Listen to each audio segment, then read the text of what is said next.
আমি আসলে অনেক লাকি প্রজেক্টটা করতে পেরে। স্বপ্নেও দেখি নাই যে সাকিব খানের সাথে আমার কোনোভাবে কোলাবোরেশন হবে।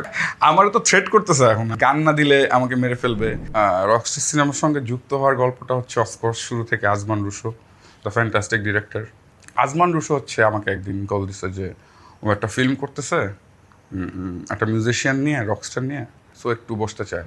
সো দেন তারপর ওর সাথে মিটিং করলাম, এবং মিটিংয়েই বুঝলাম যে এটা একটা ম্যাসিভ জিনিস হবে, এবং এবং এটা সাকিব খানের সাথে আসছে। সো এভাবেই প্রথমত যেই জিনিসগুলো মাথায়, যেহেতু এটা সিনেমা, তো আমরা সিনেমার কথা মাথায় রেখেই গানগুলো করেছি, যে সিনেমার গল্পটা যেভাবে গল্পের ব্যাপ্তি হয় বা যেভাবে ঘটনা একের পর এক ঘটনা ঘটে, এবং এই ঘটনার সাথেই তো ঘটনার প্রেক্ষাপটেই গান আসে।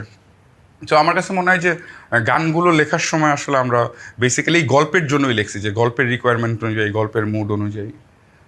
হ্যাঁ, দেখেন তো এরকম না, আমি নিজেও পার্সোনালি একজন মিউজিশিয়ান, এবং এটা আপনি যদি দেখেন যে রক অন সিনেমাটা ইন্ডিয়ায় অনেকটা বেশি রক বেসড মুভি, ওয়ারাজ রকস্টার মুভিটা কিন্তু রক মিউজিকের উপর না। এটা নাম রকস্টার, কিন্তু এটা মেইনলি সুফি ঘরানার বা বলিউড ঘরানার গানই মেইনলি বেসিক্যালি ছিল। সো আপনি যদি বলেন যে রকস্টার সিনেমাও তো রকস্টারের মতো রক গান করে নাই, actually most of the songs are not rock song. তো সেক্ষেত্রে ইন্ডিয়ার কথা যদি বলেন, রক অন সিনেমাটায় অনেক রক গান আছে, অনেক রকমের গান আছে সিনেমায়। সো যেটা হয়, আবার আমরা বলতেছি যে এখানে আমরা দেখতেছি একটা ব্যান্ড করতেছে একটা ছেলে যে গিফটেড, যে নিজেই মিউজিক করে, মিউজিক লিখে, তো আমাদের ক্যারেক্টারটা ওই রকম।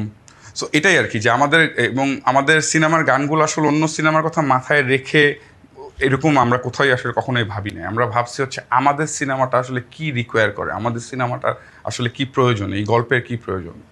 আর আপনি যদি দেখেন, যে দেখবেন যে বাংলা গান, বাংলা রক, বাংলা ক্লাসিক্যাল, বাংলা গানের এক ধরনের চলন আছে, যেটা আসলে কোনোভাবেই ইন্ডিয়ার গানের বা বলিউডের গানের চলন না। আমরা যদি দেখি যে হায়রে মানুষ রঙিন ফানুষ দম পুরাইলে ঠুস, কিংবা সাম্প্রতিককালের মন পুরা হাওয়া, বা আপনি দেখবেন যে সীমানা পেরিয়েতে রক গান আছে, আমাদের মানে অনেক রকমের গান আছে, কিন্তু বাংলা গানের চলন কিন্তু আর একদমই একরকম।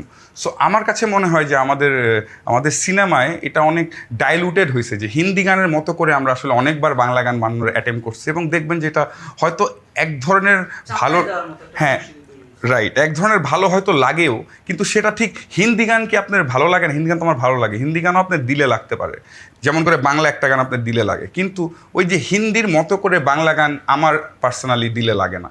তো আমার মনে হয় বাংলা গানের একটা চলন আছে, বাংলার ভাষার একটা চলন আছে, একটা সুরের বহতা আছে।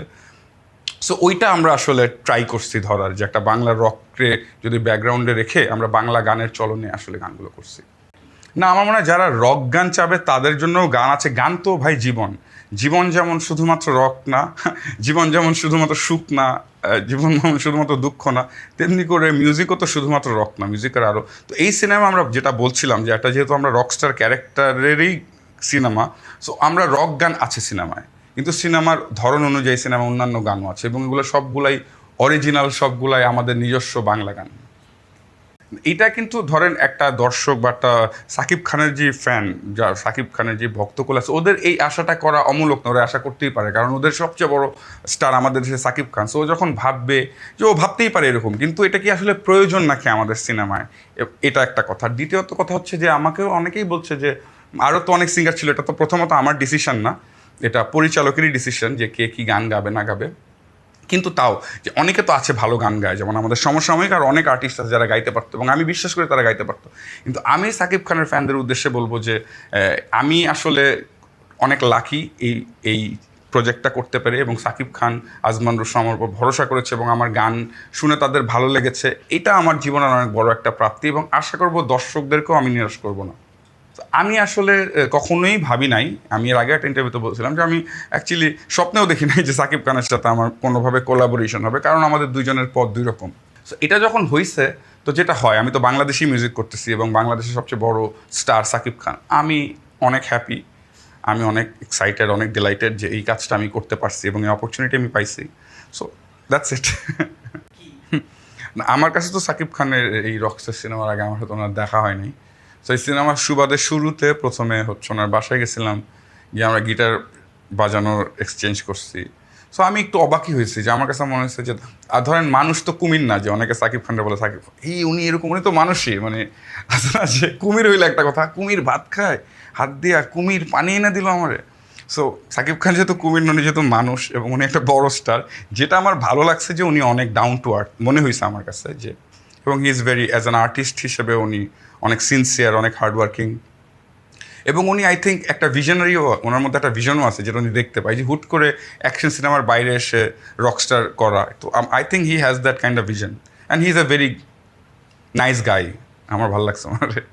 এটা তো আসলে একটা চাপ বলবো না, এখন ধরেন প্রত্যাশা এক ধরনের, সবার এক ধরনের প্রত্যাশা আছে, এটা নিয়ে হাই হাই রেঞ্জের প্রত্যাশা আছে, সবার আলাদা আলাদা রুচি আছে। সো আমরা আসলে চেষ্টা করছি, যেটা হয় যে এরকম হয় নাই যে মানে আমি পার্সোনালি আমরা খুবই তো, যে যখন প্রজেক্টটা হয় তখন তো আমরা খুবই সময় ব্যয় করছি এটার পিছিয়ে, রুশো, আমি, নীরব, সাকিব ভাই, তো সবাই তো সময় ব্যয় করছে। তো দেখা গেছে আমরা ওইটা নিয়েই ভাবছি আমরা আসলে। এখন আমার মনে হইতেছে যে সাকিব খানের ফ্যানরা যে কি বলে না বলে, সো এখন আমরা অলরেডি করে ফেলছি, এখন আসলে যা আমার কিছু বলার নাই সাকিব খানের ফ্যানদের উদ্দেশ্যে। বাট আমাদের উপর ভরসা রাখুন, এই সিনেমাটা হলে গিয়ে দেখলে আমার মনে হয় যে এটা পয়সা উসুল হবে, এরকম সিনেমা বাংলাদেশে আপনারা দেখেন নাই। হ্যাঁ, তো মানে আমি কিন্তু আমারও তো থ্রেট করতেছে এখন, আমি তো জীবন সংখ্যায় আছি, আমার বলতেছে গান না দিলে আমাকে মেরে ফেলবে, গান না দিলে সম্মান থাকবে না, সো এরকম নানা রকমের থ্রেট আমি পাচ্ছি। বাট আমার কাছে এটা ভালো লাগছে যে একটা মানুষকে কী পরিমাণ ভালোবাসলে তার দর্শকরা, তার শ্রোতারা এরকম ব্যাকুল হয়ে থাকে। সো আমি এই ব্যাকুলতাটা বুঝতে পারি, আমার মনে হয় যে আমার এটা খুবই, আই লাভ দ্যাম অ্যাকচুয়ালি। আমাকে উড়িয়ে দেওয়া গানটা নিয়ে আমরা অনেক এক্সাইটেড। এটা সিনেমার একটা খুব সুন্দর একটা সময়ের গান, এবং এটা একটা একটা রক রক রক গান আর কি, রক জনরের গান। এবং আমার মনে হয় যে এই গানটা তো মানুষের ভালোই লাগবে, ভালো তো লাগবেই। আর হচ্ছে আরেকটা আমি বলতে চাই যে সবসময় হয় না এক ধরনের লিরিক আসেন, একটা সিনেমা আসে যারা অন্যরকম লিরিক, আপনি তখন ওই লিরিকটাকে আবার নতুন করে, আমার মনে হয় আমরা এরকম একটা ট্রানজিশনাল ফিল্মের মধ্যে আছে। সাকিব খানের এই সিনেমার মানে আমি লিখছি গান এই জন্য বলবো না, কিন্তু আমার মনে হয় যে এটার মধ্যে মানুষের অনেক টাচ করার মতো জিনিস থাকবে, মানে এটা হৃদয়গ্রাহী হতে পারে আর কি, হৃদয়গ্রাহী হবে মানুষের। পুরো গল্পটাই তো ফ্যান ফলোয়ারদের জন্য। এত সুন্দর একটা গল্পে সাকিব খান অ্যাক্টিং করছে, এত সুন্দর অ্যাক্টিং করছে, এত সুন্দর একটা চরিত্রে অ্যাক্টিং করছে, এগুলো কাদের জন্য? এগুলো তো সাকিব খানের ফ্যানদের জন্য, এগুলো তো মানুষের জন্যই। সো এরপর যদি আলাদা করে কিছু একটা গরু কোরবানি দিতে হয় বা আসলে কিছু করতে হয়, সেটা হয়তো কেউ করে নাই, কিন্তু এই পুরো জিনিসটাই কিন্তু ফর সাকিবিয়ান, এই জিনিসটাই for Bangladeshi people. So I think এবং সবাই অনেক ভালোবেসেই করছে। এখন আমি তো মুভি আরও নির্মাণ করতে চাই, কোরবানির পর আবার শুরু করব। আমরা অলরেডি গল্প ডেভেলপ করা শুরু করছি। সাকিব খানকে নিয়ে মুভি করার ইচ্ছা তো অবশ্যই আছে, যদি সময় সুযোগ হয়। আমি অলরেডি আমার নেক্সট মুভির আমরা অলরেডি গল্প ডেভেলপ করা শুরু করছি, লিখছি, ভাবছি। কিন্তু হ্যাঁ, যেটা বললেন যে সাকিব খানের মুভি নিয়ে ইচ্ছা আছে, বাকিটা তো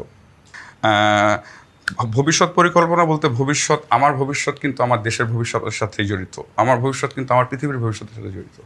সো আমি বলবো আমার ভবিষ্যৎ পরিকল্পনা আসলে সবার ভালো থাকার সাথেই জড়িত। আমি আমার ভবিষ্যৎ পরিকল্পনা বলতে চান যদি, আমি চাই এরকম মহামারীতে হাজার হাজার শিশু যাতে না মারা যায় আমাদের দেশের নারীরা যাতে না নিপীড়িত হয়, আমাদের দেশের সহিংসতা যাতে কমে যায়, আমাদের দেশের শ্রমিকরা যাতে তাদের ঘামের মূল্য পায়, আমাদের দেশের কৃষকরা যাতে তাদের জমির মূল্য পায়, তাদের তাদের শ্রমের মূল্য পায়, ন্যায্য পাওনা পায়।